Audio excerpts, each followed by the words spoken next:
Let me introduce myself. My name is Clark Murdoch. I'm the director for the project on nuclear issues here.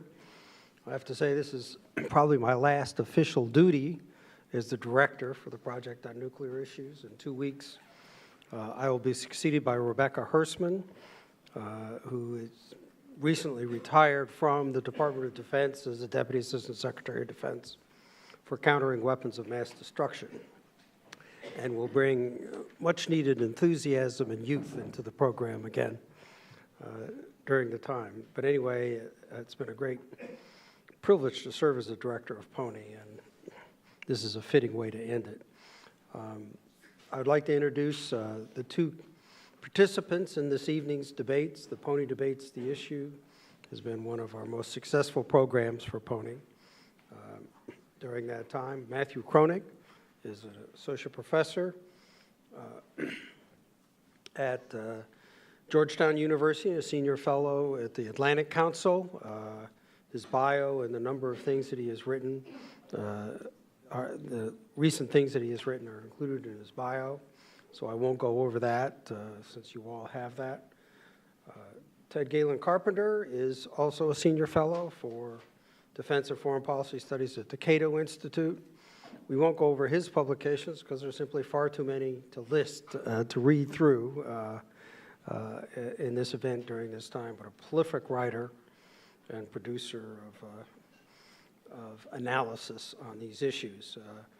And this debate will be moderated by the project coordinator for PONI, Sarah Minot, and she will explain the going-in rules and then begin the debate. Great, thank you all for coming. Welcome to our debate. Just as a note for the people watching on webcast, if you have questions, you can go ahead and email them to me at sminot@csis.org, and we'll be able to take questions from people that are watching on the live stream. So everyone has the debate format set up here. We're going to start with opening statements, then move to cross-examinations. We'll kind of rebut each other's arguments from the opening statements. Then we'll open it up to questions from the audience. So without further ado, we can go ahead and get started with Dr. Kronig.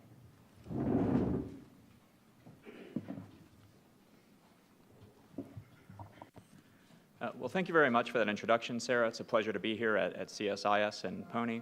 And I didn't realize this was going to be Clark Murdoch's last event, so it's quite an honor to be speaking here at Clark's last event. And indeed, you know, Clark's done a wonderful job with PONI over the past 12 years, so I think it might be appropriate to start by thanking Clark for his service. He's done a wonderful job, so thank you,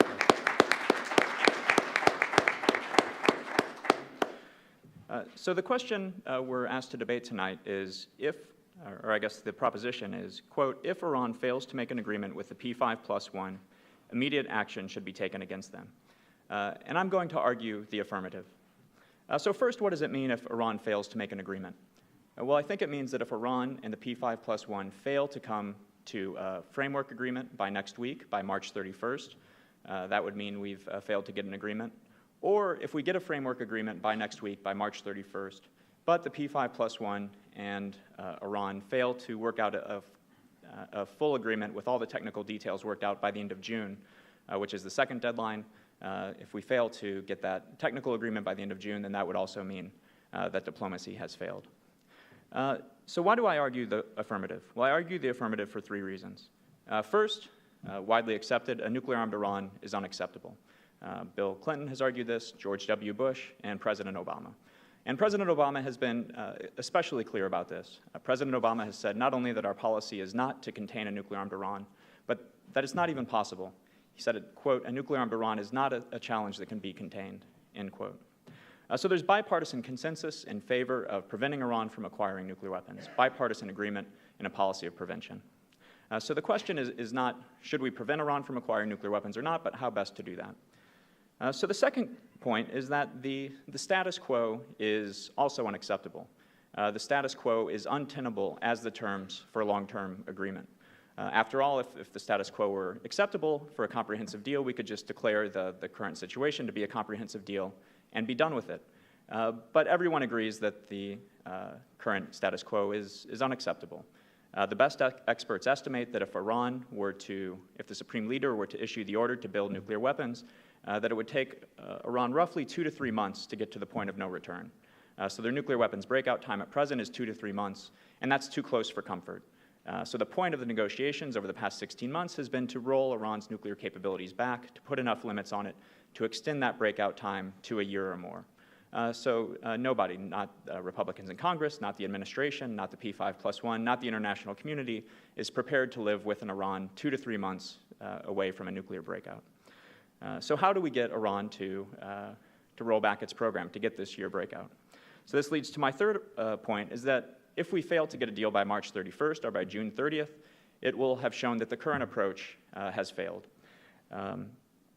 It'll show that Iran was unwilling to accept this gift of a deal that we've been willing to give them. And the problem is not insufficient time. These negotiations are complicated, but not that complicated. We've had 16 months. The problem is that the Supreme Leader is unwilling to make the concessions necessary to satisfy the international community that their program can't be used to build nuclear weapons quickly. So we need a different approach if we fail this round to get Iran to agree to make these concessions. So one approach would be we could try to be nicer to Iran, but we know historically that Iran only makes concessions when it's under pressure. And so what it's going to take then if we fail this time is to bring more pressure to bear on Iran. And I think there are 5 things that we should do in particular if we fail to get an agreement by March 31st or by the end of June. So first, we need to make it clear that it was Iran and not the United States, not the P5+1, not the US Congress, that was responsible for diplomacy's failure. We need to make it clear that we've been putting reasonable proposals forward for over 12 years, which we have, and that Iran has simply been unwilling to accept these reasonable proposals. Now, so far, Iran's been better, I think, in the public diplomacy than we have. Prime Minister Zarif and others have been very clever in the way they play the media to try to make it seem like they're the reasonable parties, and it's the international community that's being unreasonable. So first thing we need to do is to work diplomatically and through public diplomacy channels to convince publics around the world that indeed this is Iran's responsibility, not our responsibility. And this leads to the second point. The second thing we need to do is then shore up our international coalition against Iran. So steps we're going to take to put additional pressure on Iran, increase sanctions, potentially tougher measures down the road will require international support from the P5+1 and from the broader international community. So we need to work then diplomatically to make sure the P5+1 is on board still with the negotiations, with our proposals for additional pressure, and make sure the broader international community is also on board for the next steps. Third, we need to increase the pressure on Iran through additional sanctions. As I've said before, Iran only makes concessions when its back is against the wall. The only reason President Rouhani was elected 2 years ago, the only reason we got an interim deal, the only reason Iran has been at the negotiating table negotiating seriously for the past 16 months is because of the unprecedented level of international sanctions and international pressure we were able to bring to bear over the past 12 years, but especially after 2012 on Iran's nuclear program. So we had their economy on the verge of collapse. They signed up to this interim deal, and then we let them up. Through the interim deal, we've been providing gradual sanctions relief. And so at this point, the Supreme Leader is not willing to make the necessary concessions. So we need to return to economic pressure, increase the economic pressure on Iran. And President Obama himself has said, in his State of the Union address last year, he said that if Iran fails to accept a comprehensive deal, that he'll be the first one. President Obama said he would be the first one calling for additional sanctions. So again, if we fail to get an agreement, then the administration's stated policy is to call for more sanctions. So this should mean that the economic relief that was provided as part of the joint plan of action, as part of this interim deal, should be rescinded. This means that Congress should pass the Kirk-Menendez legislation that would put additional economic sanctions on Iran. And the administration should work to implement these sanctions and to exercise extreme discretion in using its waiver authority on these sanctions. Fourth, I think we need to take steps to increase the credibility of our military option. Now, some people, including in the administration, have argued that the alternative to getting a deal now is war. And that's a little bit misleading, because we have to understand the asymmetric stakes here when it comes to the possibility of a U.S. strike on Iran's key nuclear facilities. That's something we very much want to avoid, but it's something the Iranians want to avoid even more. And so if we have that credible military option, if there's no doubt in the Iranians' mind that if they try to break out, it would lead to a strike, Iran would likely be deterred from breaking out. And so that will give us time then for this economic pressure to begin to work. Now, I think we need to be careful in how we do this. We don't want to rub Iran's face in it. The Iranians are a prideful nation, so we don't necessarily want to make these threats publicly, but we need to communicate privately that there should be no doubt in their mind that if they're taking steps that we judge to be them breaking out to build nuclear weapons, that U.S. strikes on their nuclear facilities will follow shortly thereafter. Next, we need to communicate that this is our policy to our partners in the region. Because one of the dangers here is that if our partners in the region doubt our resolve, that they might take action into their own hands. The Israelis might conduct a strike, which wouldn't be in the U.S. interest, or other states in the region, Gulf states, might take steps to build their own nuclear weapons capabilities, potentially leading to a regional arms race, which also isn't in our interest. So we also need to communicate to our partners in the region that, as we have been, but to continue to repeat the message that we're willing to do whatever it takes to stop Iran from building nuclear weapons, including using force if necessary. Finally, we need to let the pressure work its magic. With a credible military option in place, with the increased pressure from international sanctions, we need to let the pressure work its magic and then be very clear to Iran that the door to diplomacy remains open. If they're ready to come back to the negotiating table, if they're finally willing to accept the concessions that would reassure all of us that they're not building nuclear weapons, that door remains open. So in sum, the goal still remains to be getting a good deal that puts verifiable limits on Iran's nuclear program. We've been unable to get there through the current approach if we fail to get a deal by March 31st or June 30th, and we need to try a different approach. So thank you very much for your time. I look forward to the discussion and to your questions. Great, thank you. Now we're going to move to opening remarks by Dr. Carpenter.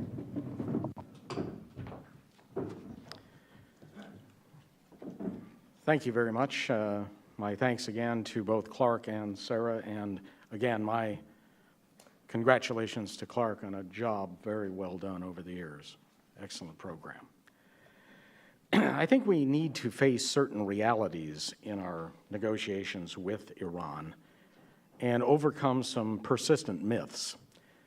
First of all, I would argue that setting deadlines is decidedly unhelpful.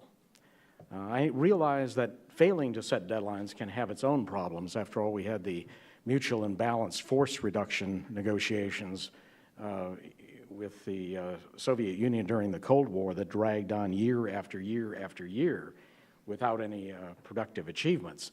But setting deadlines, I think, entails its own problems and is generally counterproductive. If we are going to get an agreement with Iran, it is likely to take considerable time, far more than we have allowed to this point. A second myth that we need to overcome is the imminence of Iran becoming a nuclear weapons state. This has been a prediction that has been around a very, very long time. Then CIA Director James Woolsey stated in 1993 that Iran would likely have a nuclear weapon within 10 years. Other predictions we have seen typically within 5 to 10 years, sometimes as little as 3 years. With Benjamin Netanyahu, Iran is always within a few months of a nuclear breakout. And one would think, after hearing the cry of wolf that many times, we are justifiably skeptical about such predictions. We also need to face the unpleasant reality that there are only really two broad alternatives to continued negotiations. One of which Dr. Koenig has already mentioned, intensifying sanctions. But while previous rounds of sanctions have certainly inflicted pain on Iran's economy, it has not caused Tehran to capitulate on the central issue. And there is no evidence that a new round of sanctions would do so either. In fact, sanctions probably rank as the most overrated foreign policy tactic. The seminal work by Gary Huffbauer, Jeffrey Schott, and Kimberly Elliott some 3 decades ago, and the follow-on research, has demonstrated pretty conclusively that economic sanctions generally fail to achieve their objectives, and they especially fail to achieve their objectives when they're involving high-priority policies by the target regime. There's no question sanctions can inflict pain on the population of a target country. The question is, can it get the regime to change its policy and change it in the direction we desire? And the track record is pretty miserable over a course of a good many decades. We have to understand that developing a nuclear capability is a long-standing Iranian goal. Indeed, its roots go back to the era of the Shah. This is not just a plot by a handful of mullahs. The other option to continued negotiations is war, and I think we need to be blunt about that. It isn't enhancing the credibility of our military option. It is, in fact, resorting to the military option. Now, most hawks dance around that reality. There are a few who have provided refreshing examples of candor. Joshua Moravchik, for example, in his recent Washington Post article, was quite candid about it, yes. If these negotiations fail, we ought to, in Senator John McCain's inimitable words, bomb, bomb, bomb, bomb, bomb Iran. But that would be a mistake on multiple fronts. As been noted by many experts, we probably can't eliminate all of the nuclear installations. So a bombing campaign would likely just delay Iran's ambitions. Indeed, I would argue that an attack would create a huge incentive for Iran to redouble its efforts and move toward actually deploying a nuclear arsenal, not just developing a nuclear capability. We have to acknowledge that Iran would be a larger and much tougher adversary than Iraq or Afghanistan, both of which have given the U.S. fits. It's both a larger region and a larger population. Moreover, yet another U.S.-led war against a Muslim country would validate the accusation that Washington is waging a crusade against Islam. That is a great recruiting tool for terrorists and other extremists. Beyond that, we need a decent relationship with Iran, beyond the nuclear issue, because of an assortment of other issues. Iran, whether we like it or not, is an important regional power. And indeed, it is now a de facto ally of the United States and the West in the war against ISIS. U.S. officials and opinion leaders have difficulty setting priorities. We constantly want to accomplish everything. We want to destroy ISIS. We want to get rid of Bashar Assad. We want to eliminate Iran's influence, all at once. I think we have to attain more reasonable objectives. The goal of getting Iran to return to nuclear virginity was unrealistic from the outset. What might be attainable? Verifiable limits on Iran's nuclear program with international inspections. But again, the devil is always in the details. And frankly, I am not optimistic on that score. I think that a more attainable goal is one of getting a commitment from Tehran not to build and deploy a nuclear arsenal, that Iran would remain one screwdriver's turn away from that point. Having that capability is not especially destabilizing. Deploying an arsenal would be. I think we need to focus on convincing Tehran that a deployment would be a bridge too far, that it would likely trigger a regional nuclear arms race, leaving Iran less rather than more secure than it is now. Now, we also need to have U.S. guarantees. Iran has seen how the United States treats non-nuclear adversaries, such as Serbia, Iraq, and Libya. And Libya, I think, was an especially unfortunate precedent because Gaddafi, of course, gave up his nuclear program. And what was his reward for that? Support by the U.S. and its allies to overthrow his regime. We need to convince the Iranian leaders that we are now out of the forcible regime change business. That would not be easy, but we must make that attempt. And as I will discuss in subsequent portions of the debate tonight, even the worst-case scenario that if Iran builds and deploys an arsenal, that's a bad development, but it is not necessarily an intolerable event. And I think we need to make that distinction. Thank you.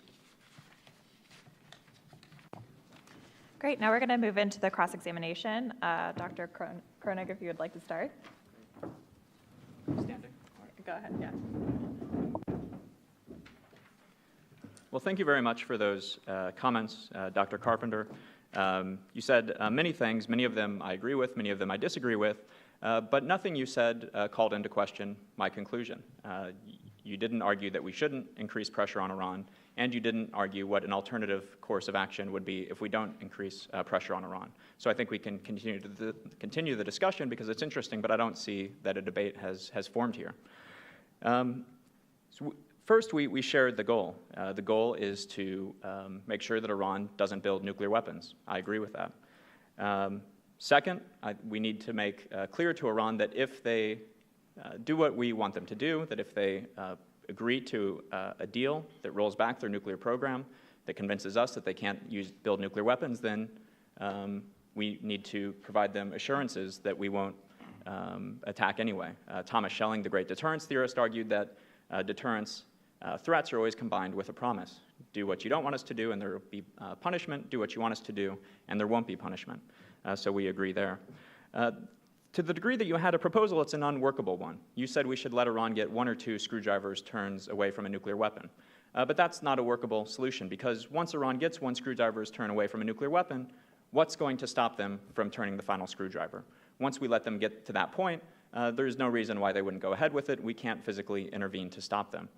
So the key then is to get Iran to a point, even if we're prepared to let them have a nuclear capability, to have enough breakout time to where if Iran were to cheat on that agreement, that the international community would have time to detect that violation, would have time to build political support for taking action against Iran for that violation, and have time to use economic sanctions first as a lever, and if all else fails, as a last resort, military action. So that's where this 12-month breakout time came from. This wasn't pulled out of the air. It was, you can debate it, but it was basically assessed that that's how long it would take to respond to any Iranian violations and stop them. So 12 months away is essentially, for all intents and purposes, the 1 screwdriver turn away. That's as close as we can let Iran get before essentially giving up the game. So the question then is, how do we get Iran to roll back its program to get that 12-month breakout time? And that's what I argued here. I laid out a strategy for how we can do that, and Dr. Carpenter made several interesting points, but nothing he said called into question or what I've said, or laid out an alternative strategy. I'll just comment on a few of the other points, but that was the central one. First, he said that setting deadlines is unhelpful. I think that's debatable, but the fact of the matter is we've already set a deadline. The P5+1 in Iran have already set a deadline, so that's the reality we're living with. Second, I think a deadline is helpful in this case because, again, this 2 to 3 month breakout time that Iran has now is too close for comfort. And so we're unwilling to live with this as the permanent solution. It was always meant to be an interim solution. A permanent solution needs more breakout time, so we can't live with this forever. We have to set a deadline as to when either we get a deal or we don't. Next, Dr. Carpenter said that many people have been making outlandish predictions about how Iran was going to have nuclear weapons in 2 seconds for decades. I agree that that's true. Many of these people just didn't know what they were talking about. But the fact of the matter is now we have a very good idea of what Iran's nuclear capabilities are. We have inspectors on the ground. We have many of the best experts in government and outside of government doing technical analyses of how long would it take Iran to produce 1 bomb's worth of material, given what we know that they have now, and that number is 2 to 3 months. So maybe the numbers in the past were bad. This is a good number.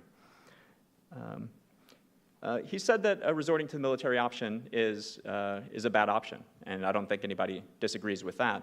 But the question is, if Iran dashes to a nuclear weapons capability, and it's the last resort, either we take military action or let Iran have nuclear weapons, which is worse? So it is a gut-wrenching decision. It's not easy. But my assessment, that I've written about in my recent book, and the assessment of the U.S. government is that a military strike would be less bad than living with a nuclear-armed Iran. That's why President Obama has been so clear that we'll do what we must, quote, do what we must, to prevent Iran from acquiring nuclear weapons, that the military option remains on the table to do that. He said that we need a decent relationship with Iran, and we need to set priorities. I agree we need to set priorities, and I think everyone agrees that an Iran with nuclear weapons is much more threatening than anything else Iran might be doing. Is the cost of a nuclear-armed Iran outweigh any benefits we might get in terms of cooperation on ISIS? So I agree with the point on priorities. Priorities means stopping Iran from acquiring nuclear weapons, and the other aspects take a back seat to that. He said getting nuclear virginity with Iran is not possible. I agree with that. That's kind of a false choice. We both agree that the solution is to get limits on Iran's nuclear program, and again, the question is how to best do that. I've said the way to do that is to increase pressure. I didn't hear an alternative from my colleague, so I think I'll stop there. Thank you. Thanks. Dr. Herpender?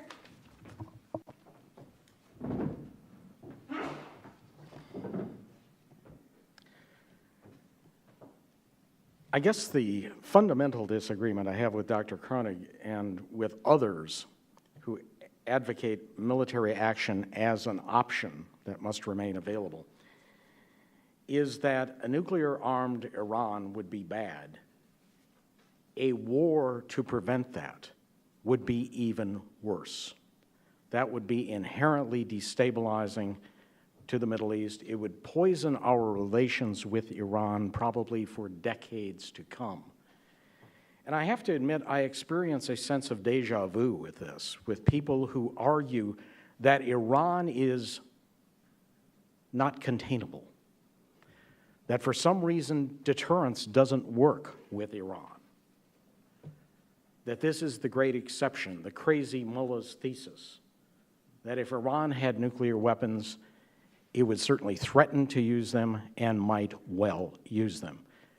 If not on the United States, and I think most people, even in the hawkish camp, would acknowledge that it would be utter suicide for Iran to attack the United States, a country with several thousand nuclear weapons and a sophisticated delivery system. And there is no evidence that the clerical leadership is suicidal. In fact, there's plenty of evidence that, in fact, it is calculating and quite rational. Or the alternative argument that Iran would give nuclear weapons to terrorist organizations and attack U.S. allies in the Middle East, primarily Israel. Again, I think those dangers are far-fetched at best. An attack on Israel would be almost as suicidal as an attack on the United States. The worst kept secret in international affairs is that Israel has a nuclear arsenal of 150 to 300 weapons. Again, Iran is not likely to undertake that kind of risk. What about giving nuclear weapons to terrorist organizations? Well, consider the fact that Iran has had a rather extensive chemical weapons arsenal for decades, again, going back to the days of the Shah. It has also sponsored, worked with organizations that have used terrorist tactics, Hezbollah, of course, being at the top of the list. And yet there is a dearth of evidence that Iran has ever transferred chemical weapons to any of its clients, any of its non-state clients. If Iran was not willing to take that risk with regard to chemical weapons, why would it do so with regard to nuclear weapons when Iran would be at the top of a very short list of suspects if that client used such a weapon? I think, again, that is a false danger. Iran is, in my judgment, quite containable. Would we prefer to have Iran without a deployed nuclear arsenal? Absolutely. Could we live with an Iran that did have such an arsenal? I believe we can.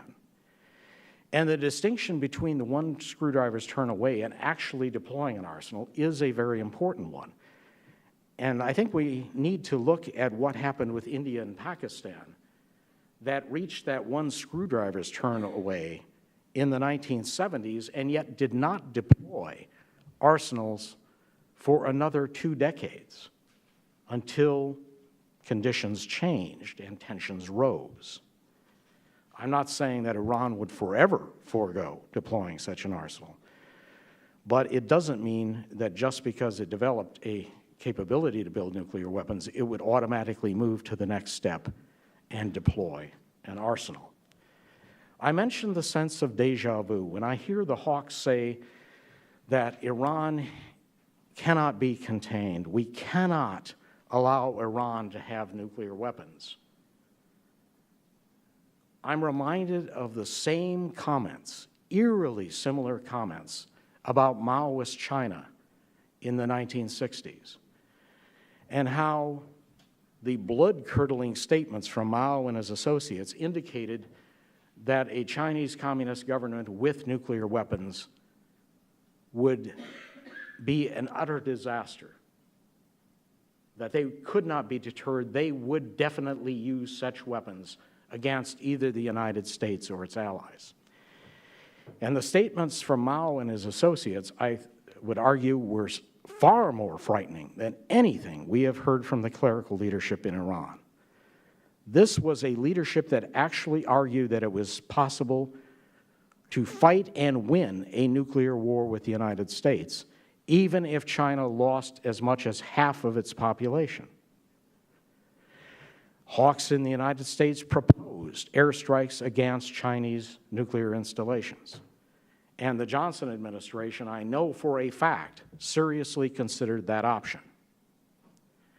Imagine what our relationship would be with China today if we had followed the advice of the hawks of that era. It's highly unpleasant to even contemplate that. And what happened when China did acquire a nuclear weapons capability?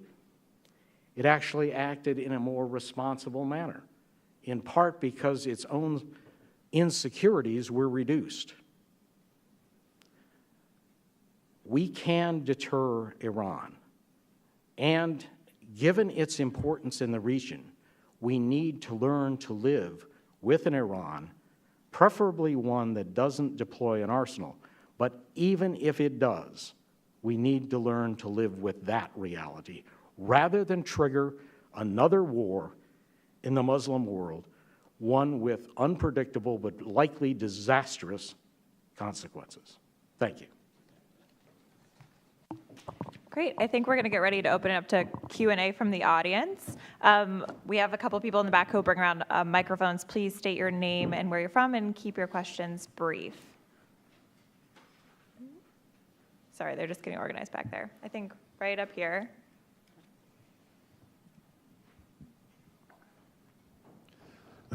Hello, my name is Hermes Levy. I'm from WS. My question is, what will be your comment about a third alternative, which would be trying to engineer inside Iran a friendly government?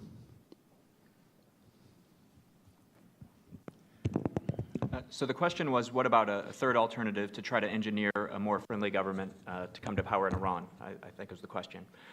So I think that would be wonderful if we could get a new government in Iran that was more democratic, that respected the human rights of its own people, that was willing to work with the international community, that was willing to abide by its international obligations.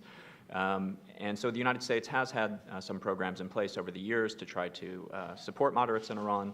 I think the problem is there's really no evidence that major change in regime is going to happen internally within Iran anytime soon. And the basic problem is the clerics are willing to, the current regime is willing to kill to stay in power, and the opposition isn't willing to die to take power.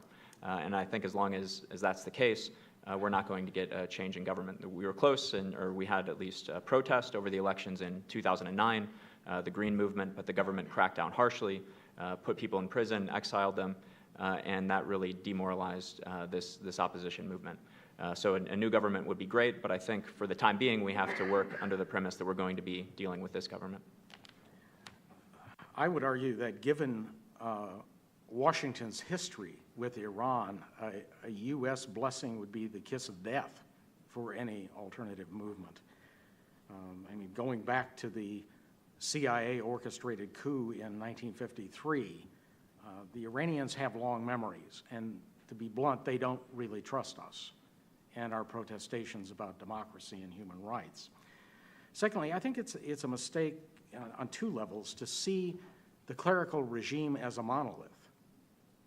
It's not. There are factions within the clerical regime. There's certainly reformers, and even if you look at the post of the presidency, there's a big difference between Rouhani and Ahmadinejad. That's reflected down the various levels of the regime. Secondly, the regime is now about to enter its third generation. Revolutionary intensity tends to fade with time. That's almost a universal truth.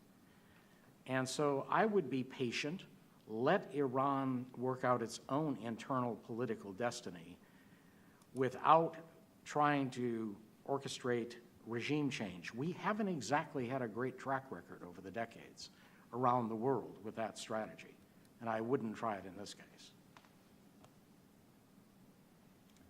Right up here.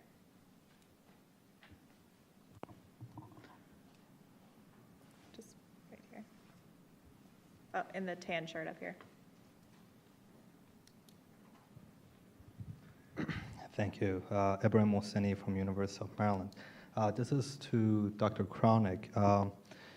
As you went down your list of measures, none of them sounded new in a sense that we tried all 5 of them simultaneously for 10 years, and all we got was a more expansive, more comprehensive, and a nuclear fuel cycle program on the Iranian side. They went from 0 centrifuges to 20,000 now and upward counting. So what makes you think that now things would be any different than they were for the past decade? Thank you. Well, I think the first point that I would make is that foreign policy is hard, and the Iranian nuclear challenge is hard. And so we have no good options. There are drawbacks to all the options. The question is, given where we are now, what is our best option to try to get a deal? And I think this is the best option, to go back to the pressure track. And I guess I would disagree a little bit with what you've said and what Dr. Carpenter said. As I think the pressure track has been shown to work in the past. If we look at when Iran's made major concessions before, it has been under intense international pressure, whether it was in the Iran-Iraq War, whether it was in 2003 when Iran voluntarily agreed to suspend its nuclear work because it feared it might be next after the invasion of Iraq. And if you look back 2 years ago, I think the economic sanctions were critical to getting Iran to come to the negotiating table, to striking the interim deal, and to sitting there and negotiating over the past 16 months. So I think our only hope of getting an even better deal than this interim deal, of getting a true comprehensive deal, is returning to the pressure track, increasing the economic pressure. Because the Iranian economy was under real stress in November 2013 when we struck this deal. We essentially had Iran on its back, and then we let them up. And so the bet I'm trying to make here is that if we return to that pressure track, they saw that things were only going to get worse economically unless they were willing to make real concessions. That's our best hope of getting a deal. Now, maybe a deal is not possible. Maybe we are, at the end of the day, going to face this tougher choice between acquiescing or taking action. But I think if we want to get a deal, I think that is everyone's goal. I think this is our best path forward.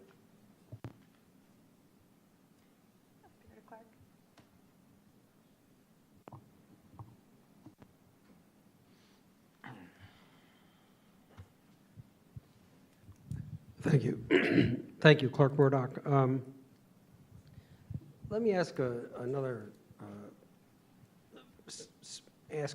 scenario. Recent reporting has indicated that what were P5+1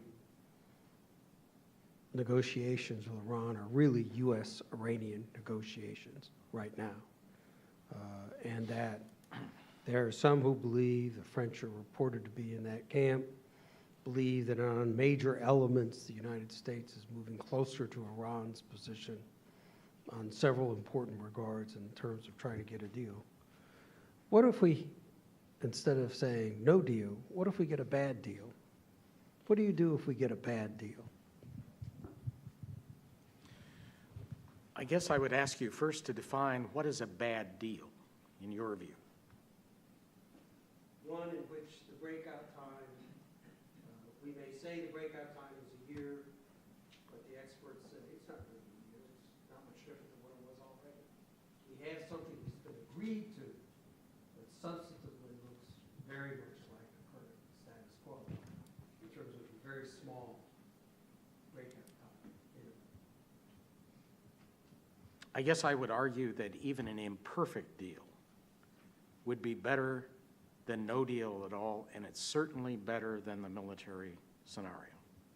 So again, is that a desirable outcome? No, not particularly. It's just better than the alternatives. So I do have, if I could take a moment to respond also, I do have concerns with the direction the negotiations are headed in from some of the reports I'm getting back. Because if we remember, the point of all of this going back 12 years was to get Iran to give up enrichment completely. That was the international community's position for a decade or so. There were 6 UN Security Council resolutions requiring, demanding that Iran suspend enrichment. And then we got the interim deal in which we promised that Iran would have some enrichment capability. And I think the Iranians had been pretty clever in kind of tying their own hands and making the case that they couldn't accept any deal that didn't allow at least some token enrichment capability, and convinced many people in Washington, including the administration. And so the administration began making the argument, we need to accept some enrichment capability in order to get a deal. So when they started to make that case, then I and I think others were prepared to accept some kind of token enrichment capability to allow Iran to save face, but to get a serious breakout time. From the reports, it seems like we've gone way beyond that. According to the recent reports, we're going to allow Iran to keep something like 6,500 centrifuges, which is way more than just this kind of token capability. So I do have concerns about it. That said, if the P5+1, if the Obama administration signs this deal, it does seem to me like it's going to be hard to undermine that, hard for Congress or anybody else to undermine it. There has been support in Congress for passing sanctions or for an up or down vote on any deal, whether it's a good deal or a bad deal. And according to some of the vote counting, they're close to a veto-proof majority. But it's easy for Democrats now to say that they're opposed to a bad deal. When we actually have a deal, when it's being celebrated, when the administration says the alternative to this deal is war, I think some of those, especially Democrats, are going to waver, and I think it's going to be really hard to get a veto-proof majority against a deal. So it seems like even if we strike a bad deal, that it's going to remain in place at least until the next presidential administration, and of course, a new administration could decide to take things in a different direction, could decide that it doesn't think it's a good deal and try other approaches. But if we get a deal, again, I think it's hard to see it being undermined in the short term. Right up here.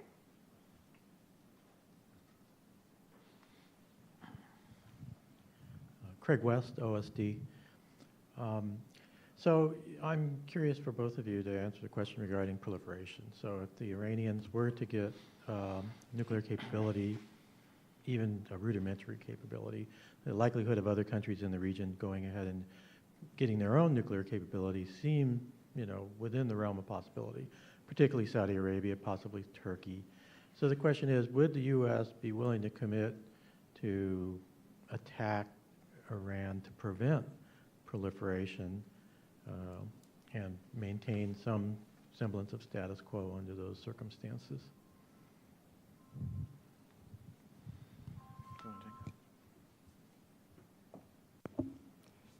Sure. So Dr. Carpenter talked about some of the risks of a nuclear-armed Iran, and he said that deterrence can work, and he said that it's unlikely that Iran would transfer nuclear weapons to terrorists. And I think I agree with both of those assessments, but I still think that a nuclear-armed Iran would pose a grave threat to international peace and security, and that 3 presidential administrations have been correct to say that it's unacceptable, and that the Obama administration has been correct to say that we must do whatever it takes, include use force, to stop it, because there are many other threats than the ones that he mentioned. And so the first, as you point out, is proliferation. I think it's very likely that other countries in the region would try to get nuclear weapons in response. Saudi Arabia has already said whatever we allow Iran to get as part of a comprehensive deal, they're going to get the same capabilities. They've said if Iran gets nuclear weapons, they'll build nuclear weapons. In addition, I think Iran would likely transfer sensitive nuclear material and technology. I wrote a book on this issue called Exporting the Bomb, and I think Iran is a country that would be at risk of providing centrifuges, enrichment technology to other countries around the world. And all of these things would weaken the non-proliferation regime more broadly. So I think there would be a major risk to the non-proliferation regime if Iran acquired nuclear weapons. Second, Iran would likely be more aggressive. We know that Iran restrains its foreign policy now because it fears that if it goes too far, it could invite military attack from the United States or Israel. But if it had nuclear weapons, it would have the ultimate security guarantee, and that could provide something of a shield for it to step up its support to terrorists, its course of diplomacy in the region. Iran explicitly says that its goal is to become the regional hegemon. And with nuclear weapons, I think it would take steps to achieve those goals, would lead to an even more, less stable Middle East. So if you have a less stable Middle East with a nuclear-armed Iran, a nuclear-armed Israel, and nuclear-armed United States, for all intents and purposes, present in the region, in the future potentially other nuclear-armed states, then I think there is a real risk of nuclear war. And I think deterrence would work in the sense that the Supreme Leader is not going to wake up one day and say today's a good day for nuclear war. But I think there would be crises between these nuclear-armed states. And whenever you have high-stakes crises among nuclear-armed states, there's a risk of things spiraling out of control. So the United States got into these kind of crises with the Soviet Union during the Cold War. President Kennedy said the risk of nuclear war during the Cuban Missile Crisis was between 1/3 and 1/2. So looking back on the Cold War, I don't think that deterrence worked. I think we got lucky to some degree. And if Iran acquired nuclear weapons, I think there is a real risk that nuclear weapons would be used. So for all of those reasons, a nuclear-armed Iran is unacceptable. For all of those reasons, the administration, the international community, should be willing to do whatever it takes to stop Iran from building nuclear weapons. I think that's a very important point. When you say that it's unacceptable, you must be prepared to take the ultimate action, and that is to go to war. Let's not mince words about that. And I think that is much too great a risk to take. With regard to proliferation, I think it's fair to say that the non-proliferation system has been slowly eroding for decades. We have not had the nightmarish predictions of the 1960s come true, namely that we would have several dozen nuclear weapon states by the turn of the century, namely the beginning of the 21st century. But we have seen erosion of the non-proliferation system. And I think that's likely to continue, whether or not Iran acquires a nuclear weapons capability. I think that is a trend that we're going to see gradually develop. That being said, I think we should not be too hasty to say that a nuclear Iran would automatically lead to extensive proliferation in the Middle East. That certainly is a danger. I think we would likely see some of it, but I have backed away from an assertion that I made a couple of years ago that such proliferation was a virtual certainty if Iran deployed an arsenal. It's a little more complex than that because governments make their decisions about whether to acquire a nuclear arsenal based on quite a number of variables, quite a number of factors. And certainly concern about a regional rival is at or near the top of the list, but it's not the only factor. Elements of national pride, of prestige, of risk-benefit calculations, those all go into each of these decisions. Secondly, it is conventional wisdom that proliferation is automatically destabilizing. But as we know, that's a controversial position within the international relations field and has been for better than 3 decades, ever since the debate between Scott Sagan and Kenneth Waltz. Waltz made the argument, provocative as it was, that at least in some cases, proliferation can be stabilizing, not destabilizing. And I think it is interesting that I mentioned when China acquired a nuclear weapons capability, its behavior actually became more moderate, more constructive. India and Pakistan, I would argue, have been at least moderately more risk-averse once they deployed their arsenals. So it's not a clear-cut case that proliferation is always destabilizing. The jury, I think, is still out on that, and again, it may depend on the totality of circumstances within a particular region. Right up here.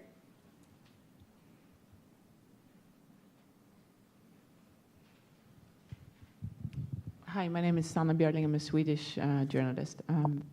I wonder if there is a deal and if Iran could come back to the table as a partner in the region, how big role could Iran play there?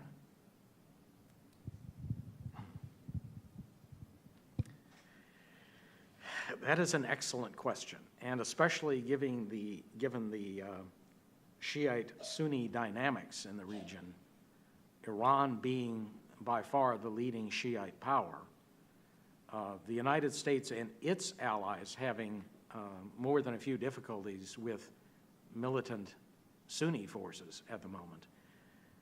Iran is a large, capable power, and one that I think, I don't think it's going to be the regional hegemon.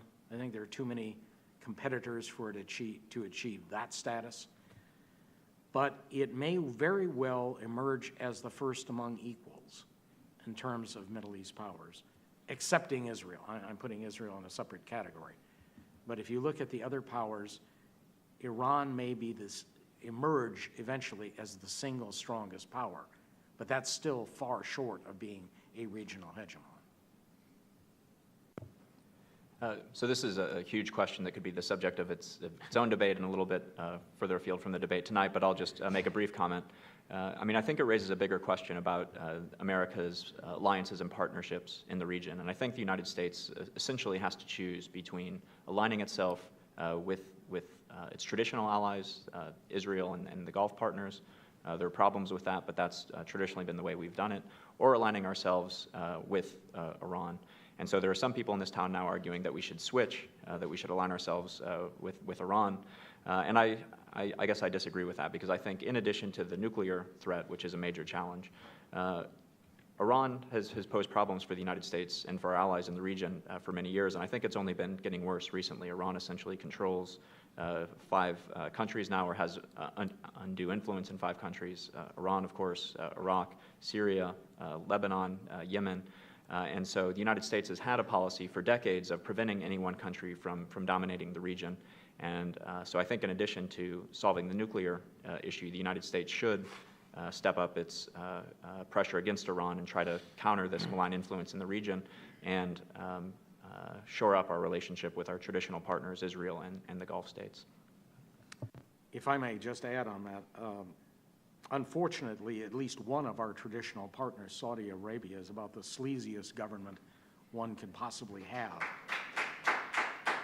And I might add, has probably done more than any other single country in the region to jeopardize American security and undermine legitimate American interests. If that's our partner, I don't want to have that partner. We'll go right here. Yeah, hi, I'm Laura Saarikoski, journalist from Finland. My question is for Mr. Kronig. Given the unfortunate experiences of the United States in Iraq, how do you see the war or strikes on Iran playing out on the long term? Yeah, thanks. So many people in international politics reason by analogy. When we're negotiating with a country, people talk about the lessons of Munich. When people talk about the use of force, they talk about lessons of Vietnam or the lessons of Iraq. But often reasoning from analogy gets you into trouble because cases are so different. And so I think any conflict with Iran over the nuclear program would be very different from the conflicts in Iraq and Afghanistan. So first difference is, one of the major failures of the war in Iraq was we had poor intelligence about the state of Iraq's nuclear program, so we went to war in a situation where we potentially could have avoided it. That's not a danger in the Iranian case. We have IAEA inspectors on the ground. They're visiting these nuclear facilities every day, writing detailed reports every 3 months. So we know that Iran has an advanced nuclear capability. We know where these facilities are. We know how many centrifuges. We know how the stockpiles of low-enriched uranium. And we have these estimates of if they were to dash, how long would it take them? So there would be no danger in this case that we'd be going to war for no reason.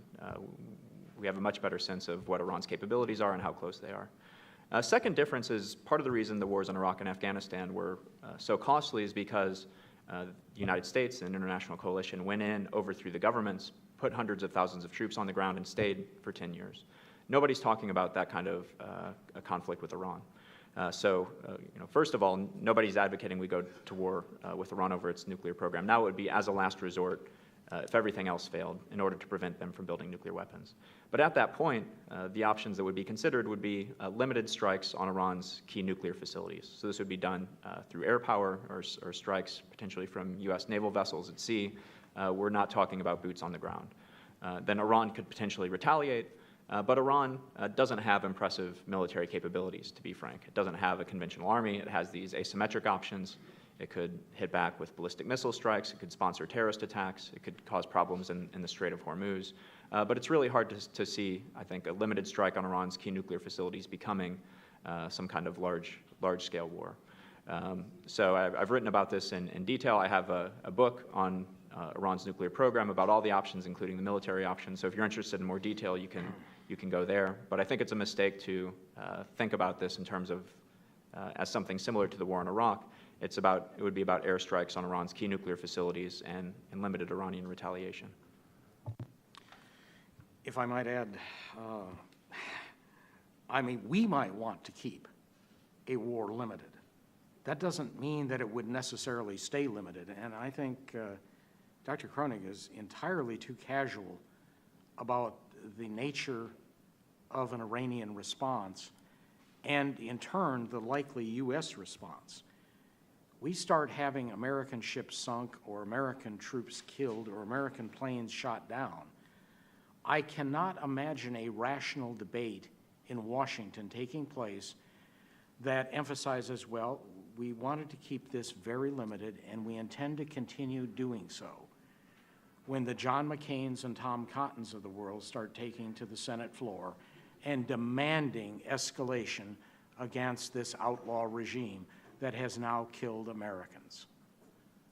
If we set this in motion, there is no guarantee whatsoever that we can control the extent of a war with Iran. Right over here.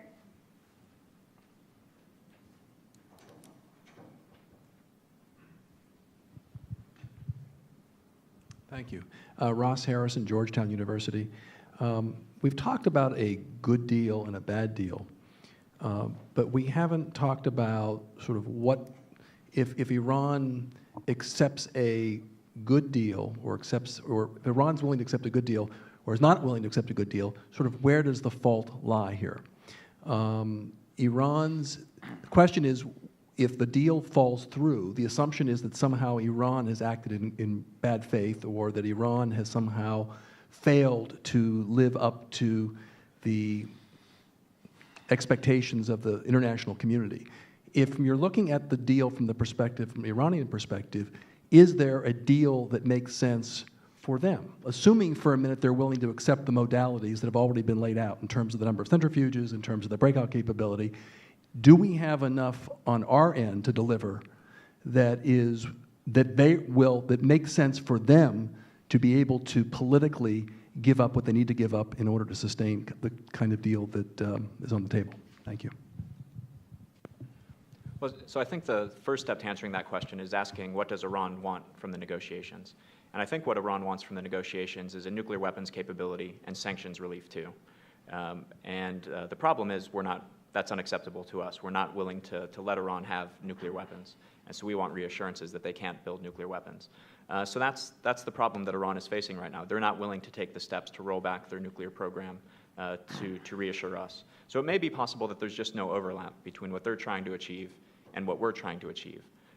But if you take Iran's cover story at face value that they just want a nuclear energy program, then it's pretty clear that Iran is at fault here. We've, time and time again, over the past 12 years, given them a number of offers that would allow them to have a peaceful nuclear energy program and sanctions relief, bring them back into the international community, and they've been unwilling to take the steps to prove that that's all that they're interested in. So if we fail to get a deal, I think it's pretty clear that the fault lies with Iran if you believe their cover stories. But as I pointed out in my opening remarks, I think we need to do a better job in diplomacy and in public diplomacy of making that clear, because I think the Iranians have been a little bit better in their public diplomacy and have confused that narrative a little bit. It was an excellent question. And I've always wondered, even if the Iranians gave us everything we were seeking in an agreement, could we actually deliver our end? Because certainly one of the things Iran wants is not just sanctions relief, not just a partial lifting of sanctions. They want a comprehensive lifting of sanctions. And much of that requires congressional action. I have substantial doubts whether this Congress especially would approve the measures necessary to lift sanctions in a comprehensive way. And if it so happened that we got a desirable agreement, and then in essence we double-crossed the Iranians and kept the sanctions in place, I think that would have a tremendous potential to poison relations over the long term. And again, the United States unfortunately has a nasty habit of reneging on promises. One of the things we did on the Korean Peninsula throughout the Cold War, and especially the latter stages, was promise cross-recognition of the North Korean and South Korean regime. If Moscow and Beijing would recognize South Korea, we would in turn recognize North Korea. Well, of course, Moscow and Beijing did recognize South Korea, and the United States found ample reasons not to recognize North Korea. I suspect the Iranians believe that we would pull a similar bait and switch with regard to any agreement that they reach here, and that is a major impediment. All right, I think we have time for one more question right in the back. I'm Fuad Abul, ISS. Just to continue the point that Dr. Carpenter was making, so there is actually a state that has a nuclear bomb which is effectively ostracized, and that is the state of North Korea. And something tells me that Iran would be unwilling to take that bargain.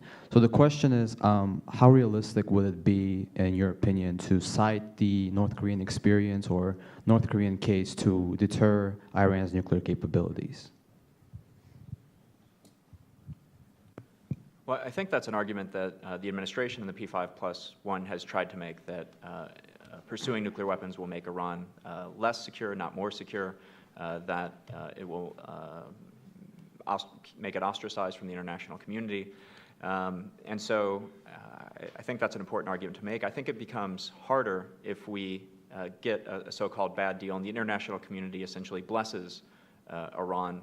That is a screwdriver's turn away from a nuclear weapon, as Dr. Carpenter put it. The difference with North Korea is that we were never willing to accept, the international community was never willing to accept North Korea's nuclear capability. All the agreements we've been negotiating were for complete and irreversible nuclear dismantlement in North Korea. And so we've already given Iran more ground there.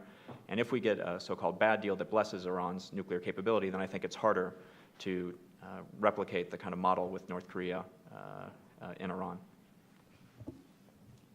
Okay, great. We can move on to closing arguments. Dr. Koenig, if you want to start. Great.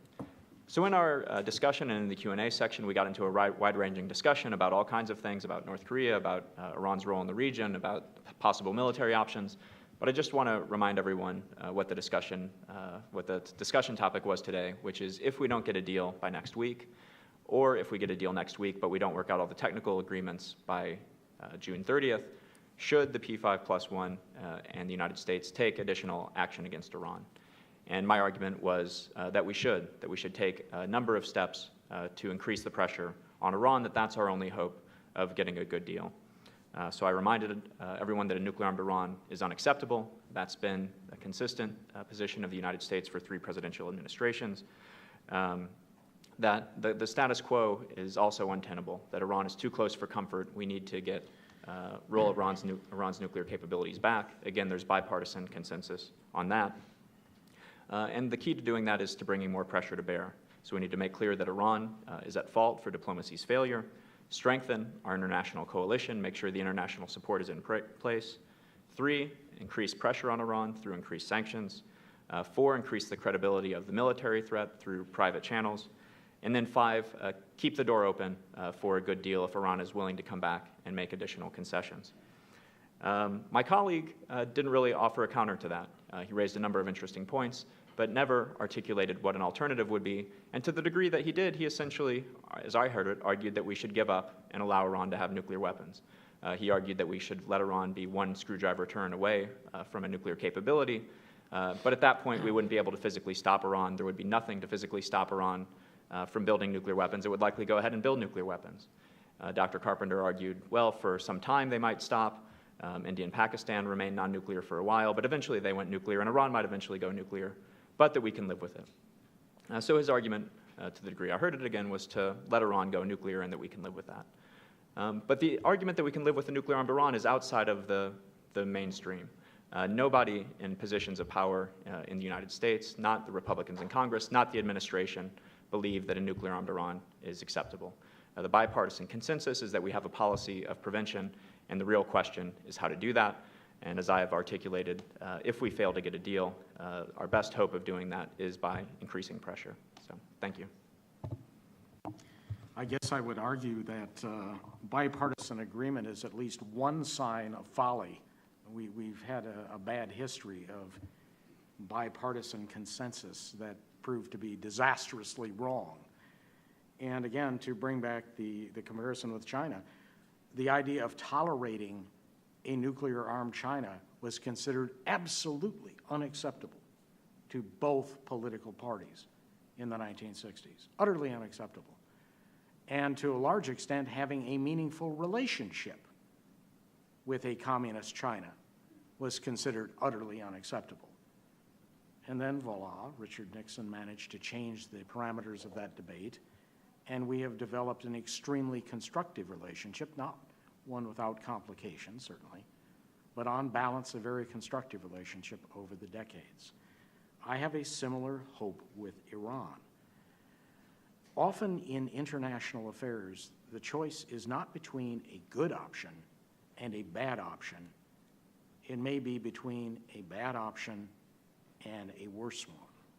And I think that's what we face here. Is it desirable to deal with Iran that could break out and become a nuclear weapon state? Or even worse, an Iran that is already a nuclear weapon state? No, clearly that's not a desirable outcome. That's a bad outcome. But a worse outcome is pretending that economic sanctions will achieve what it has singularly been unable to achieve over a period of many, many years, or we resort to war, another war against a Muslim country, which would validate every narrative of the extremists that we are waging a war against Islam, a war that would destabilize the region to an even greater extent than it has been, and would have unpredictable but almost certainly disastrous consequences. That is a worse option. I would also like to touch on a point that we barely discussed tonight, and I think it's an important one, the P5-1 negotiations. Do we have an international consensus about what to do with Iran if the current set of negotiations fails to produce a desirable result? I have my doubts about that on multiple levels. For one thing, some of the European powers appear to have gone along with the sanctions approach primarily because they have been afraid that otherwise the United States would do something really reckless. So how reliable is their support for a stronger stance against Iran? I think that is at least very much an open question. Secondly, one of the powers Russia, we have seen a rather serious deterioration in relations between that country and the United States and its allies. Russia, I am sure, would prefer to see Iran remain non-nuclear. But how much diplomatic and political capital is Vladimir Putin willing to spend to support what is primarily a policy of the United States and its closest allies? Again, I think there are very serious questions about that, given the current context of Russian-Western relations. We may find that we think we have an international coalition, an international consensus to support our hard-line policy against Iran, and we may well discover that that is largely an illusion. I will close with that. We obviously have a complex topic here. And again, I would return to the argument, often the choice is between a bad option and an even worse one. I'm afraid the hawks want to embrace the worst possible option. And on that, would you all please join me in thanking Dr. Carpenter and Dr. Kronig for participating.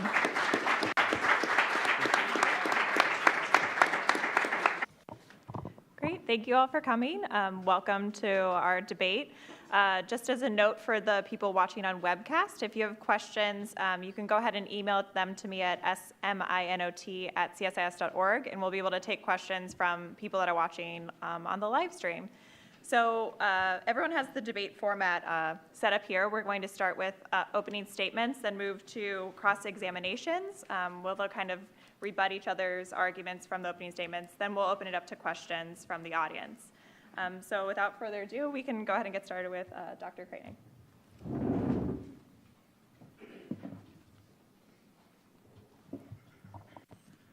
Well, thank you very much for that introduction, Sarah. It's a pleasure to be here at CSIS and Pony. And I didn't realize this was going to be Clark Murdoch's last event, so it's quite an honor to be speaking here at Clark's last event. And indeed, you know, Clark's done a wonderful job with Pony over the past 12 years, so I think it might be appropriate to start by thanking Clark for his service. He's done a wonderful job, so thank you,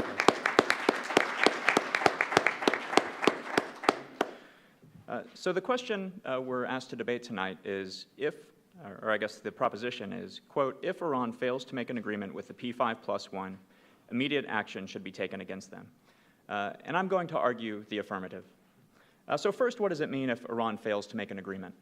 Well, I think it means that if Iran and the P5+1 fail to come to a framework agreement by next week, by March 31st, that would mean we've failed to get an agreement. Or if we get a framework agreement by next week, by March 31st, but the P5+1 and Iran fail to work out a full agreement with all the technical details worked out by the end of June, which is the second deadline. If we fail to get that technical agreement by the end of June, then that would also mean that diplomacy has failed. So why do I argue the affirmative? Well, I argue the affirmative for three reasons. First, widely accepted, a nuclear-armed Iran is unacceptable. Bill Clinton has argued.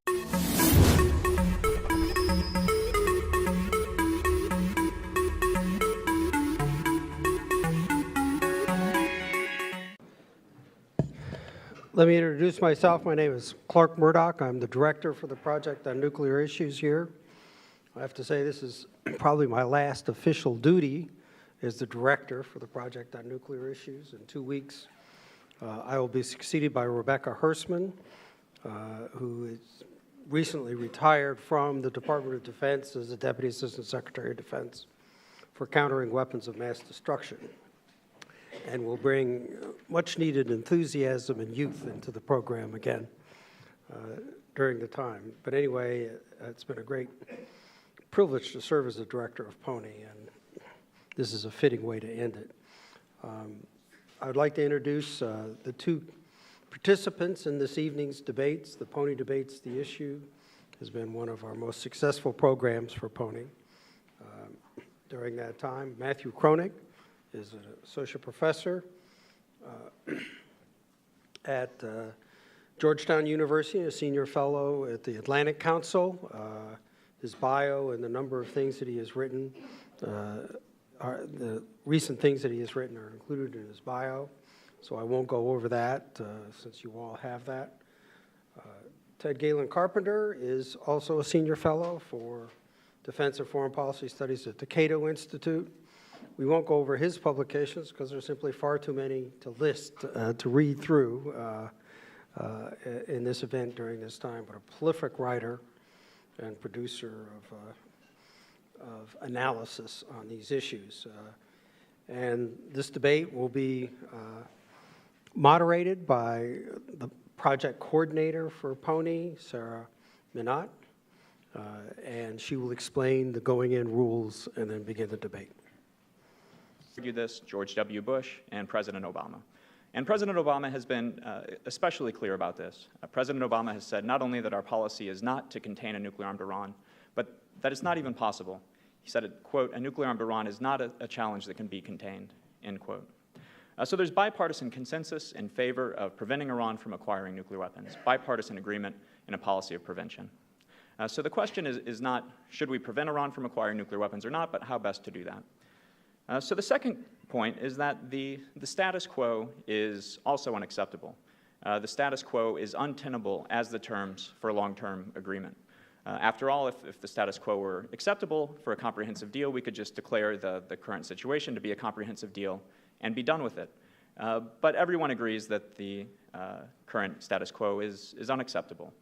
The best experts estimate that if the Supreme Leader were to issue the order to build nuclear weapons, that it would take Iran roughly 2 to 3 months to get to the point of no return. So their nuclear weapons breakout time at present is 2 to 3 months, and that's too close for comfort. So the point of the negotiations over the past 16 months has been to roll Iran's nuclear capabilities back, to put enough limits on it, to extend that breakout time to a year or more.